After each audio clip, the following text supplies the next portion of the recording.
ভয়ঙ্কর আকৃতি নিয়ে কাফের ব্যক্তির কাছে মালাকুল মউত আসে। মালাকুল মউত এসে তার কাছে কঠিন ভাবে রুহটা তার ভিতর থেকে বের করে, আর সে হায়রে বাপরে মারে করে চিৎকার করতে থাকে, আল্লাহকে বলে রব্বুল আলামিন দয়ার মাবুদ গো আমার পালন করদা, আমাকে কিছু সময় দাও, আমাকে কিছু হায়াত তুমি দান করো। ক্বালা রব্বির জিউনি লাআল্লি আমালু সালিহান ফিমা তারাকতু কাল্লা। যখন কাফের ব্যক্তির কাছে মালাকুল মউত আসে, মালাকুল মউত আসার সঙ্গে সঙ্গে সে কাফের ব্যক্তি, মুশরিক ব্যক্তি, নাস্তিক ব্যক্তি তখন বলে আল্লাহ ওগো আমার পালন করদা, আমাকে কিছু সময় দান করার, যে আমল আমি পূর্বে করিনি আমি সেই আমল করব। আল্লাহ গো আমি যা পূর্বে ভালো কাজ করে নে, ভালো কর্ম করে নে, নামাজ পড়ে নে, রোজা রাখে নে, যাকাত দিয়ে তোমার বিধান কে বারে রে, তোমার হুকুম কে বারে রে। আল্লাহ গো যা পূর্বে আমি যা খারাপ কাজ করেছি আল্লাহ আমাকে কিছু সময় আপনি দান করার, আমাকে কিছু হায়াত দান করার।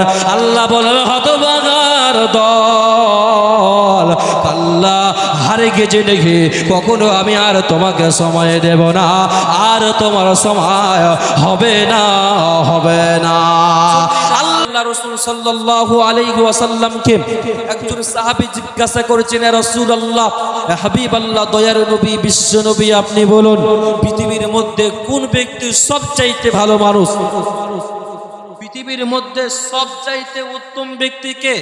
পৃথিবীর মধ্যে সবচাইতে বেহতর মানুষ, উত্তম মানুষ, সাকসেসফুল মানুষকে আল্লাহ রাসূল বলছেন শোনো, ওই ব্যক্তি মানুষের মধ্যে সবচাইতে বেহতর মানুষ, মানুষের মধ্যে সবচাইতে উত্তম ব্যক্তি যেই ব্যক্তি দুনিয়াতে বেঁচে থাকা অবস্থাতে পরকালের পুজো করে নিল, আখিরাতের পুজো করে নিল, দুনিয়াতে বেঁচে থাকা অবস্থাতে সে কবরের পুজো করে নিল। আল্লাহ রাসূল বলছেন সেই মানুষটা, সেই লোকটা, সেই ব্যক্তি হচ্ছে সবচাইতে কামিয়াব ব্যক্তি, সে ব্যক্তি হচ্ছে মানুষের মধ্যে সবচাইতে বেহতর মানুষ। কিন্তু দুঃখের বিষয় আমরা তো আজকে দুনিয়াতে ব্যস্ত, আমরা দুনিয়ার ধন সম্পদ পরিবার পরিজনের পিছনে আজকে আমরা ছুটে বেড়াচ্ছি, আল্লাহর হুকুম আল্লাহর আহকামকে বলে আমরা ভুলে যাচ্ছি, আমরা সে কবরকে বলে ভুলে যাচ্ছে। আমরা যদি সে কবরকে বলে আমরা যদি ভয় করতাম তাহলে আমরা কোনো মানুষ আমরা বেনামাজি হয়ে থাকতে পারতাম না, প্রতিটা মানুষ আমরা নামাজ আদায় করতাম। যদি আমরা সে কবরকে, পরকালকে, জাহান্নামের আযাবকে যদি আমরা ভয় করতাম তাহলে আমরা কখনো মদ পান করতাম না, জিনা করতাম না, ব্যভিচার করতাম না, ধর্ষণ করতাম না, যতগুলো খারাপ কাজ অশ্লীল ভাষা বের করতাম না, গীবত করতাম না, পরচর্চা, পরনিন্দা, তহমত আমরা কারোর প্রতি লাগাতাম না, মানুষের প্রতি জুলুম করতাম না, অত্যাচার করতাম না। তো মেন কথা হচ্ছে আমরা কবরকে বলে ভুলে আছে, আমরা কবর থেকে আমরা দূরে সরে আছি। এই জন্য আল্লাহ রাসূল বলছেন শোনো, কবর তোমাকে বারবার তোমাকে ডাকছে, আয় আমার ভিতরে তোরা আয়, আমার ভিতরে তোরা আয়।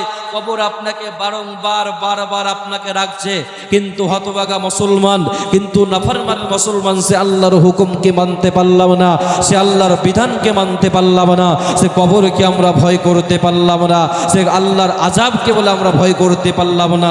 কোথায় গেলে বাড়ি হবে, কোথায় গেলে ধন সম্পদ, কোথায় গেলে আমার অট্টালিকা বাড়বে, আমরা শুধু আজকে দুনিয়াদারি না আজকে ব্যস্ত হয়ে বেড়াচ্ছি। এজন্য আল্লাহ রাসূল বলছেন শোনো, মানুষের মধ্যে ওই ব্যক্তি সবচাইতে ভালো মানুষ যে ব্যক্তি সময় থাকতে সে আমল করলো, ভালো কাজ ভালো কর্ম করলো, সেই ব্যক্তি হচ্ছে সবচাইতে উত্তম ব্যক্তি, সবচাইতে ব্যক্তি হচ্ছে কামিয়াব ব্যক্তি। এই যে আপনি বাড়ি গাড়ি ধন সম্পদ অট্টালিকা যা কিছু করেছেন, আপনি মরে যাওয়ার পরে আপনার সবই পড়ে থেকে যাবে। আপনি এসেছেন খালি, আপনাকে যেতে হবে খালি, কেননা কাফনের কোনো পকেট হয় না। আপনি যখন এসেছেন তখন আপনি উলঙ্গ হয়ে এসেছেন, ন্যাংটা হয়ে এসেছেন, আপনি নগ্ন হয়ে এসেছেন, ঠিক আপনাকে এসে যেতে হবে। আপনার বাড়ি গাড়ি ধন সম্পদ জমি জায়গা সব কিছু থেকে যাবে, আপনাকে খালি হাতে এসে কবরে চলে যেতে হবে। এজন্যে আল্লাহ রাসূল বলছেন সময় থাকতে তোমরা ভালো আমল করো, ভালো কাজ করো, ভালো কর্ম করো, সৎ কর্ম করো। বন্ধুরে আমার, আল্লাহর নবী বিশ্ব নবী জনাবে মুহাম্মদ রাসূলুল্লাহ সাল্লাল্লাহু আলাইহি ওয়াসাল্লাম তিনি বলছেন, শোনো পৃথিবীর মানুষ, তোমরা দুনিয়ার মায়ায়, দুনিয়ার প্রেম মহব্বতে, দুনিয়ার প্রেমে তোমরা মগ্ন হয়ে থাকবে না। দুনিয়া না তোমরা মগ্ন হয়ে থাকবে না, কেননা দুনিয়াটা অস্থায়ী নয়, দুনিয়াটা চিরস্থায়ী থাকার জন্য নয়। আজ হোক অথবা কাল হোক আমাদেরকে সকলকে চলে যেতে হবে। দাদা গেছেন, বাবা গেছেন, মা গেছেন, আত্মীয় স্বজন গেছেন, অনেকেই গিয়েছেন, আপনি আমি সকলকে অন্ধকার কবরে যেতে হবে।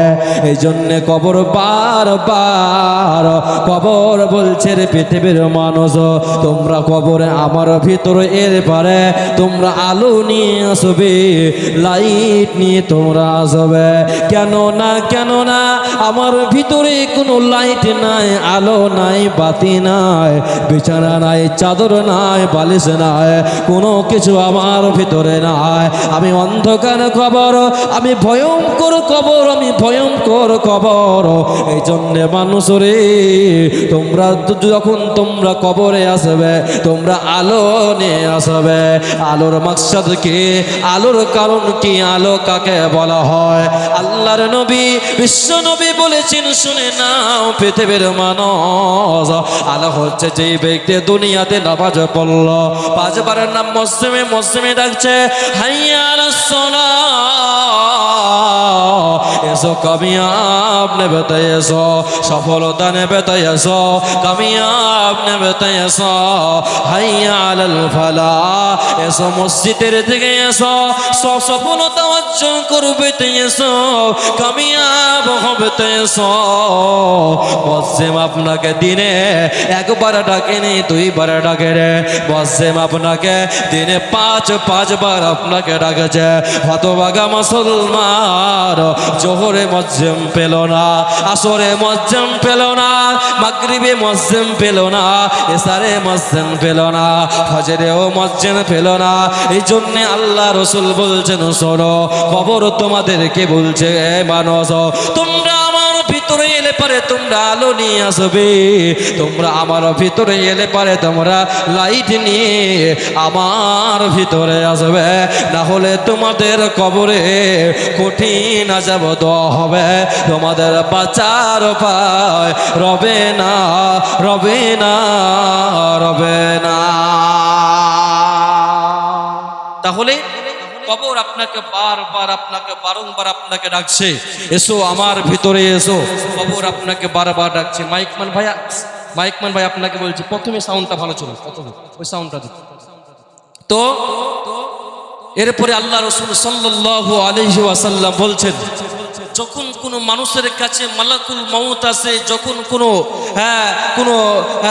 কোনো মানুষের কাছে আজরাইল আসে, জানটা বের করতে আসে, বন্ধুরে আমার, আল্লাহ রাসূল বলছেন, মানুষের মরণের পূর্বে সাকরাতুল মউত নামক একটা মরণ হয়।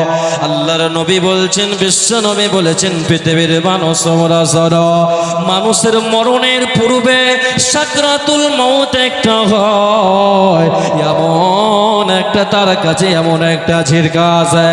আল্লাহর নবী বলছেন, শোনো, যখনই আজরাইল আসে, আজরাইল আসার পূর্বে তার কাছে সাকরাতুল মউত আসার পূর্বে সাকরাতুল মউত আসে তার কাছে, এবং তার যতগুলো রগ রয়েছে, রগগুলো টাস টাস টাস টাস করে রগগুলো ছিঁড়ে ছিন্ন বিচ্ছিন্ন হয়ে যায়, তার শরীরে কোনো কিছু কাজ করে না, আস্তে আস্তে সব ফিউজ হয়ে যায়।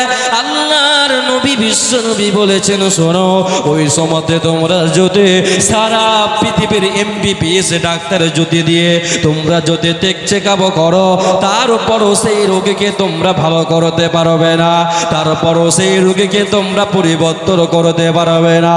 এই জন্যে বন্ধুরে আমার আপনি দেখবেন অনেক মানুষ যখন মারা যায়, মারা যাওয়ার মাত্রই মানুষ পেশাব করে মারা যায়, অনেক মানুষ পায়খানা করতে করতে করতে মারা যায়, অনেক মানুষ হা করে মারা যায়, অনেক মানুষের দম যায়, চোখের মন দিয়ে দম যায়, চোখ উদাম করে থাকে, চোখ বন্ধ করে না।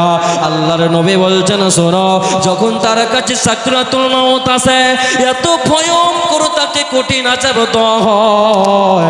আল্লাহর নবী বলছেন শোনো, যখন কোনো মানুষের রূহটা যখন বের করে নিয়ে যাওয়া হয়, কাফেরের যখন রূহটা যখন বের করে নিয়ে যাওয়া হয়, তার কাছে ভয়ঙ্কর আকৃতি নিয়ে, ভয়ঙ্কর চেহারা নিয়ে, ভয়ঙ্কর আকৃতি নিয়ে কাফের ব্যক্তির কাছে মালাকুল মউত আসে।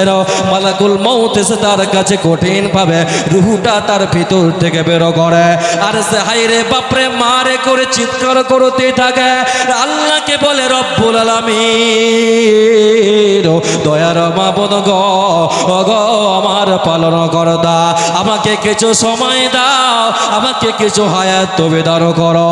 ক্বালা রব্বির জিউনি লাআল্লি আমালু সালিহান ফিমা তারাকতু কাল্লা। যখন কাফের ব্যক্তির কাছে মালাকুল মউত আসে, মালাকুল মউত আসার সঙ্গে সঙ্গে সে কাফের ব্যক্তি, মুশরিক ব্যক্তি, নাস্তিক ব্যক্তি তখন বলে, হে আল্লাহ, ওগো আমার পালন করদা, আমাকে কিছু সময় দান করার, যে আমল আমি পূর্বে করিনি আমি সেই আমল করব। আল্লাহ গো, আমি যা পূর্বে ভালো কাজ করে নে, ভালো কর্ম করে নে, নামাজে পড়ে নে, রোজা রাখে নে, যাকাত দিনে, তোমার বিধান কে বারে রে, তোমার হুকুম কে বারে রে। আল্লাহ গো, যা পূর্বে আমি যা খারাপ কাজ করেছি, আল্লাহ আমাকে কিছু সময় আপনি দান করার, আমাকে কিছু হায়াত দান করার।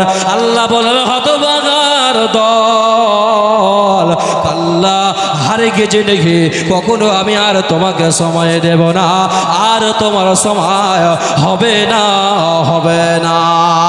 আল্লাহর নবী, বিশ্ব নবী বলছেন শোনো, যখন কাফের ব্যক্তির কাছে মালাকুল মউত আসে, এত ভয়ঙ্কর আকৃতি নিয়ে আসে, এত ভয়ঙ্কর চেহারা নিয়ে আসে, তার জান কবজের সময় এত কষ্ট হয়, এত কষ্ট হয় বন্ধুরে আমার, তখন সে আফসোস করে, দয়ার মাবুদ গো, আল্লাহ আমাকে আরো সময় দান করো। আল্লাহ বলবে, হতভাগার দল, বদনসিবের দল, তোকে আমি 50 বছর সময় দিয়েছিলাম, 60 বছর তোকে আমি হায়াত দিয়েছিলাম, 70 বছর তোকে আমি হায়াত দিয়েছিলাম, সে হায়াতের ভেতরে তুই অহংকার করেছিলি, তাকাব্বুর করেছিলি, তুই আমার হুকুমকে মানিস রে, তুই আমার বিধানকে তুই মানিস রে, আমার হুকুম আহকামকে তুই অস্বীকার করেছিলে, পরকালকে অস্বীকার করেছিলে, কবরের আযাবকে অস্বীকার করেছিলে, সে আমার আযাবকে অস্বীকার করেছিলে রে, হতভাগার দল, তোকে আর ছাড়া হবে না, আর তোকে ছাড়া হবে না। এই জন্য আল্লাহ রাসূল বলছেন শোনো, যখন মালাকুল মউত কাফের ব্যক্তির কাছ থেকে রূহটা যখন বের করে, সে এমন তার এত কষ্ট হয়, এত তার কষ্ট হয় বন্ধুরে, সে চিৎকার করতে থাকে, সে ভয়ঙ্কর ভাবে আওয়াজ করতে থাকে। আল্লাহর নবী বলছেন শোনো, তার আওয়াজ সারা পৃথিবী শুনতে পায়, শুধু শুনতে পায় না, মানুষ আর যেন তার আওয়াজ চিৎকার শুনতে পায় না। যখন কাফের ব্যক্তির কাছে, মুশরিক ব্যক্তির কাছে, নাস্তিক ব্যক্তির কাছে যখন মালাকুল মউত আসবে, ভয়ঙ্কর আকৃতি নিয়ে, ভয়ঙ্কর চেহারা নিয়ে, ভয়ঙ্কর রূপ নিয়ে, কেমন ভাবে আসবে, আজরাইলকে দেখা মাত্র সে হতাশ হয়ে যাবে, নিরাশ হয়ে যাবে, সেদিন আফসোস করবে, আল্লাহ আমাকে কিছু হায়াত দান করুন। আল্লাহ বলবে, হতভাগার দল, কাল্লা হারে গেছে রেখি, তোমাকে আর আমি সময় দেব না, তোমাকে অনেক সময় দিয়েছিলাম, অনেক হায়াত দিয়েছিলাম, আজ তোমাকে ছাড়া হবে।